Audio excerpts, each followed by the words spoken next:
Okay, here's the second part of this section, 4.3. In this area, we are going to focus on the second derivative, and it's talking about concavity and inflection points. What that really means is you can actually use the second derivative to determine which way the graph of the function actually curves, which is cray, but it's all right here for you to see.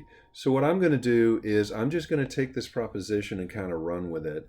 Basically, I'll write it out as, it's up here, but I'll say, if your second derivative is like positive, this implies really that the f prime is increasing.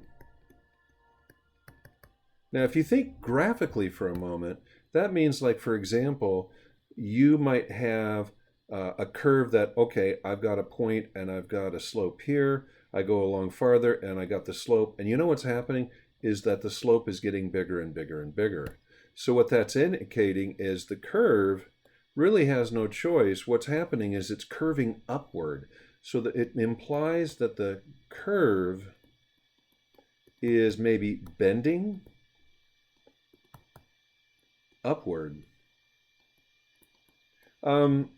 It could also be negative slopes doing this, but then it's a little less negative and a little less negative. What's happening is the slopes themselves, the first derivative is actually increasing. It can go to zero. It can keep going and start turning positive.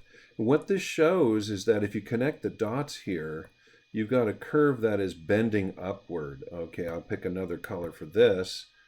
All right, so the curvature looks like this, and the curvature here looks like this.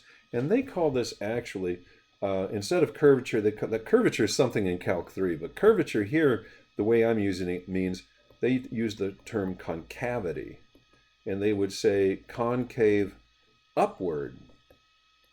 You've heard of convex and concave. It's kind of dipped or curved, and the bending is upward, okay? The way I remember it is if f double prime is positive, positive is a good thing. It makes me smile, and suddenly I see the curvature in the smile. Likewise, I can do a similar argument for if f double prime is less than 0. That implies that f prime is decreasing. And it's a similar argument in that you have these, where am I now? Get that guy. You have these slopes that are, well, you know, what's happening is, oh, I didn't leave myself room for this. That's okay. What's happening is that the slopes are actually decreasing. So getting more negative maybe, or maybe it was very positive and then less positive and less positive. And that's forming a curve that's bending, and the curvature of this curve is actually downward. So they would say it is concave downward. And of course, I'm thinking if f double prime is negative, that's a sad thing, and so you have curve down, okay? I didn't leave a lot of room, but I'll try it anyway. So we're supposed to find the intervals of concavity of this curve. Well, remember, I'll work to the side here.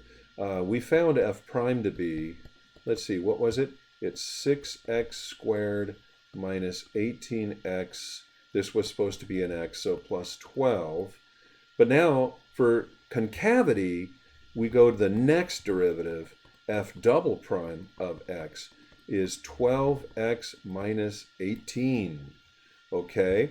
Now, you're going to set that thing equal to 0. Why? Because that's where the sign might change. Okay? And so what we do is we set it equal to 0. We start solving this thing.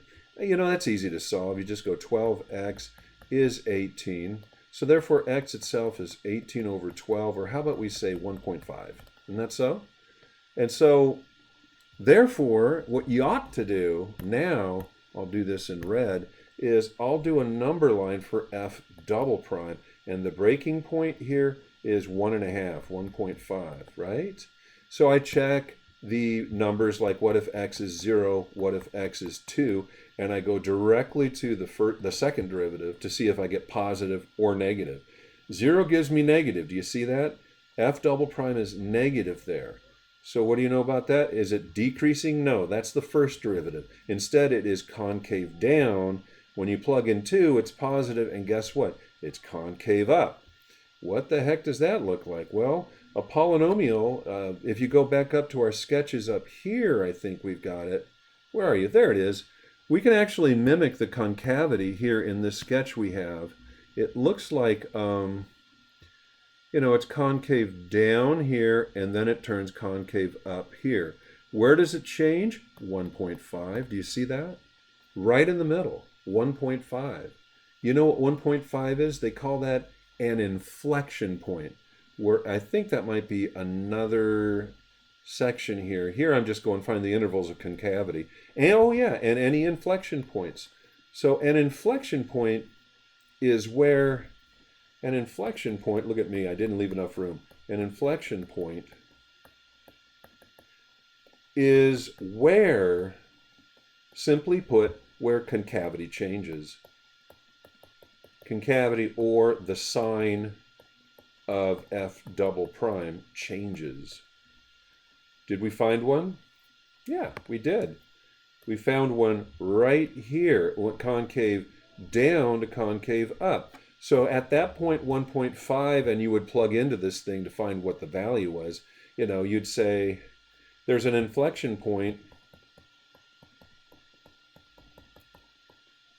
I guess I would say, maybe make it easy today, at x equals 1.5. I won't bother with the y value this time because I don't have room. But that's what concavity is about. Check the second derivative sign. If it's positive, it's up. If it's negative, it's down. What does it look like in a graph? Well, that's the cool part, is you can see it happening. The next example we'll go for is here.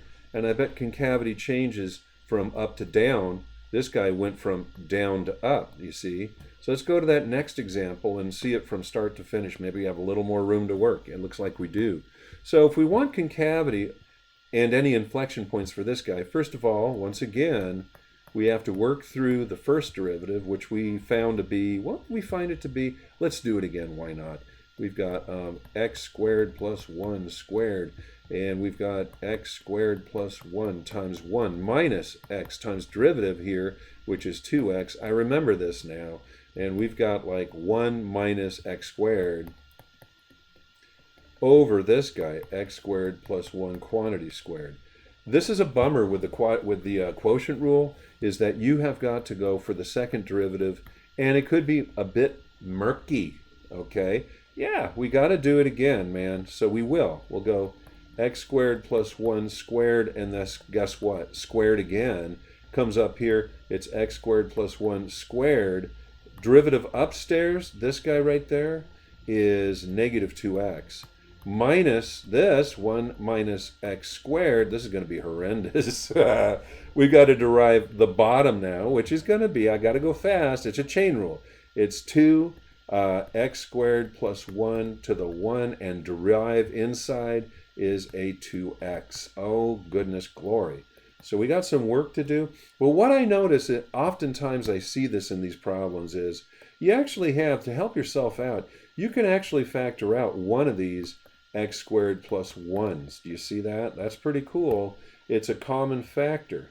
This guy downstairs, I'll just go x squared plus 1 squared squared is to the 4th power. And in fact, later what I'll do is I will actually, in fact, I'll do it now. This guy's going to actually, hey, give me the right color, would you? Give me that, I asked you. This guy's going to cancel with one of these, believe it or not. So that's a fancy move here. What we still have, though, is we have x squared plus 1 times a negative 2x, and then minus, I'll say 2 times maybe 2x, and then times 1 minus x squared. Boy, howdy, this is crazy. All right, keep going. Bracket. So, like I said, that cancels. Downstairs, we've got x squared plus 1 cubed. And upstairs is, well, it's a family affair. We got a lot of things going on. We have minus 2x cubed, right? That's that, minus 2x. And then we've got a minus 4x. And then finally we have minus 4x times that guy is a positive 4x cubed. Keep going. There's treasure at the end of this. Let's find out what it is. 4 minus 2 is 2x cubed. And then we have a minus 6x, I believe. And downstairs is this guy cubed. Interesting. In fact, since what we're doing is we're trying to find concavity, so what we need to do is set this equal to 0 and solve. And so to do that, what I really do is I look at the numerator, and the numerator is factor out of 2x maybe, and we've got x squared minus, look at that, 3 all over this thing. So x squared plus 1 cubed is equal to 0. So where does it equal to 0? Well, it's equal to 0. I'll say f double prime is equal to 0, where x is 0. And do you see this? Plus minus radical 3? Interesting. Very interesting. Okay, so we worked, because I'm in a hurry. You can pause it and look at and make sure I did it right. But I've got this number line for f double prime. And I'm going to mark off 0. And I'm going to mark off negative root 3. I'm going to mark off root 3. And we have got to set x values like x equals, I don't know, negative 2, x is negative 1, x is 1, and x is 2, and test the sign of this thing. So the bottom is always positive. I see that because it's a square. Or actually it's a cube, but the number you put in for x is squared. Boy, this is taking a while, but that's okay. It's going to be a longish video. If you plug in a negative, I'm going to get a negative here. And if you're bigger than 3, if you're 4, like as negative 4, if you're negative 2 squared, you got 4. So it's going to be negative positive. But the next one's going to be negative negative. The x is 1 is going to be positive negative. And lastly, it's going to be positive positive. So the net result is this is negative, this is positive, this is negative, and this is positive. What does that say about concavity? Concavity? What does it say? It says that it's concave down, but then it is concave up, and then it's concave down, and then it's concave up. What does it say about these numbers? Inflection points, baby. Those are inflection points. So we have a lot to write down. We would say, for instance, f is concave up on, and you have to tell the interval. F is concave down on, and then you can say inflection points at x equals plus minus radical 3 and 0. It's concave up. Look at this. I got to squeeze it in. It's going to be negative radical 3 to 0, and then a union maybe radical 3 to infinity. It's concave down, negative infinity to negative root 3, and then union, and then you're going to go 0 to radical 3. Boy, that's elaborate. So we're talking about this interval is down, and so is this one. This one's up, and so is this one, and that one's completely done. Interesting thing about it is, in this curve that I sketched for it, I don't think I did so good. I think maybe the thing bends a little here at negative radical 3, and also here. It goes to infinity in both directions, but at radical 3, negative radical 3, and at 0, you have these inflection points. So in terms of concavity, it's down, then it's up, then it's down, and then it's up again. Surprise, surprise. What do you think about them apples? Pretty cool. All of that done by looking at the sign of this derivative. And I think we have the second derivative test, and that might be it. Okay, we can squeeze this in. All the second derivative test is saying is that you can use the second derivative as well as the first derivative to determine whether you have a max or a min. Okay, why? Well, here's what it looks like when you've got a max, and that's where the first derivative, let's say that this is a,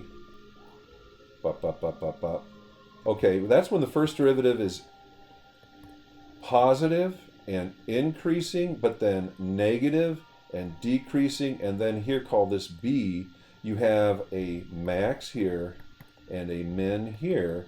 This is where it is positive and increasing again, right? So that's what it looks like in the first derivative test. Here's what the new guy is.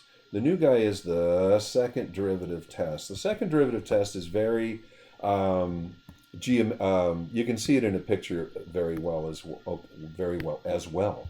Okay, so that means what you have is, once again, this is a critical point. That means that f prime is equal to, well, let's say f prime of A is 0 and f prime of B is 0. But concavity, look, concave down, concave up. If it's concave down, like in this case, you have some sort of inflection point, call it, I don't know, M. Then at M, you have f double prime is what? Negative. And so it's concave down, but then it's positive, concave up. And so really what it's saying that is the following. It's up here. Basically, it says if f, let's see, prime of A is 0 and f double prime at A is less than 0, that implies there's a max at f of A. Okay, if the other way, if f prime of A is 0 and f double prime of A is greater than 0, that means it's that this guy's concave down, this guy's concave up. This implies you have a min at f of A. So that's a real quick visual sketch of it. Hopefully you can rewind it a little and look at that again. Yeah, if it's concave down and you got a critical value there, you're staring at a max. It's a cute other kind of thing. And I said, let's look at this. So that's our last thing to do on this video. It's going to be about a 20-minute video. But anyway, f of x is 5x cubed minus 3x to the 5. And let's use the second derivative test. So we'll go first derivative is, let's see, 15x squared minus, oh, isn't this cute, 15x to the 4th? Which means that you can factor out 15x squared and leave behind 1 minus x squared, which is 15x squared, and then 1 plus x and 1 minus x. And what I want to do is set it equal to 0 to find those critical points. So f prime of x is equal to 0 when x is equal to what? 0, this guy, and then of course plus and minus 1. Now, what you do is you don't test the sign of f prime if you don't want to. You just draw your number line and you test the sign of f double prime at these points. So minus 1, 0, and 1. So we need f double prime. F double prime of x is found by deriving f prime, of course, and I'm getting, in this case, 30x minus 60x cubed, which I'm going to keep going with that. I'm going to say it's equal to maybe 30x, leave behind 1 minus 2, and it's looking like x squared. So, you know, I don't have to go much farther than that, because really what I have to do now is just test f prime, f double prime of minus 1, f double prime of 0, f double prime of 1. Interesting thing is that when you plug in 0, you get 0, so it doesn't work. Okay, so f double prime of 0 is, using this function, 0, so no conclusion. Did you notice that? I already hate this test, don't you? No, I don't. And so if we do this one, f double prime of minus 1, maybe that tells us something. It looks like what we would get is, if I use this guy again, I get a minus 30, and then we have, ooh, but that's going to be negative, so it's plus 60. Is 30, all I really want to know is that it's positive. So guess what? It is concave up. It's concave up. That's a min. Okay? So you have a local min at f of negative 1, whatever you get for that one. You can write it out. I think you can compute it. Where you would go for that is you go all the way to the original function. Negative 1 would give you a negative 5, and a positive 3 is a negative 2. All right, so that's a local min. Last thing before we end this video, f double prime of 1 is, let's use this guy again. It is 30 minus 60 is negative 30. Well, what we want to know is that it's negative, so it's concave. Ooh, yeah, it's concave down. So guess what? We have a local max I should say, let's use proper English, of f of 1 is equal to, when I plug it in up here, 5 minus 3 is 2. And that's it. That's it for the second derivative test. It's a little bit different. You go through it. Again, what you do is you take the derivative to find the first derivative to find the critical numbers. Then you mark them on a number line. Then you take the second derivative and plug those critical numbers in. Notice though, one of them didn't work for us. So sometimes things don't work exactly perfectly in mathematics. You got to do, probably for that one, you'd have to do the first derivative test to see what's going on. It's interesting, right? And that's it for today. That's it for this video. It's a long one, but there's a lot to cover. See you in the next one.